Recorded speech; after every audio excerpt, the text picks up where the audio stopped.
नमस्कार दोस्तों, आज के इस वीडियो में आपको बताऊंगा कि आपका जो है यानी कि बैंक अकाउंट में प्रॉब्लम क्या है कि आपका अगर स्कॉलरशिप का पैसा नहीं आता है, कभी नहीं आता है, या आपका यानी कि स्नातक का यानी कि ग्रेजुएशन का अगर आप ग्रेजुएशन पास किए हैं और ऑनलाइन की जो आपको फर्स्ट डिवीज़न या प्रोत्साहन योजना जो मिलता है राशि, वो आपको नहीं मिला है, तो आपको एक बोलता है कि सीडिंग करना होगा। आधार सीडिंग आपको कैसे करना है, एनपीसीआई से लिंक करना है आपका बैंक अकाउंट, यानी आधार सीडिंग है या नहीं है।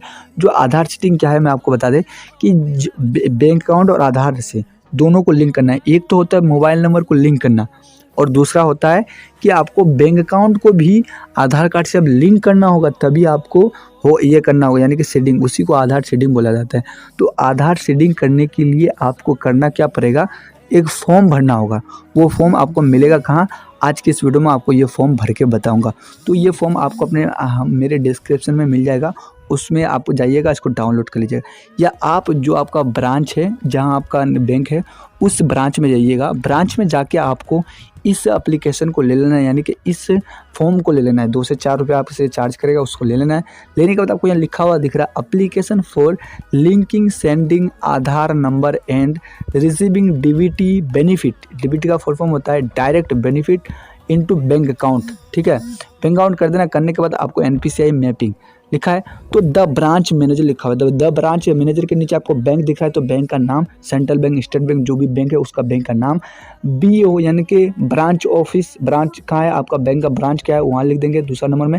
उसके बाद आपको यहाँ डेट दिख रहा है, डेट लिखेंगे, जो डेट पे आपको यानी कि ये करना है, यानी कि एप्लीकेशन फॉर्म को लिंक करना है, यानी कि आपको सीडिंग करना है।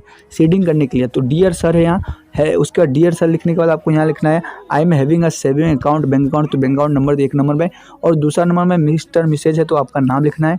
नाम लिखने के बाद जैसे ही नाम लिख देंगे, दोनों को नाम लिखने के बाद कहाँ सबसे पहला नंबर में आपको I having a saving bank account number, आपको bank account number in the name of mister missus, जो भी आपका बैंक का नेम है, यानी कि जो ब्रांच, जो यानी कि मतलब जिसका बैंक है उसका नाम लिख देंगे।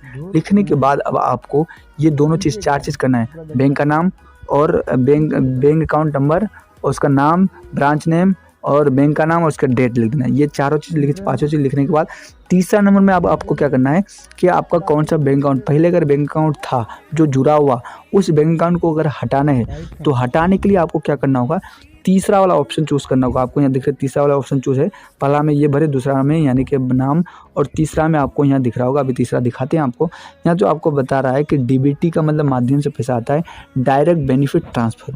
तो देखिए option for receiving direct benefit transfer है ना, डायरेक्ट बेनिफिट ट्रांसफ़र, डीबीटी का फुल फॉर्म।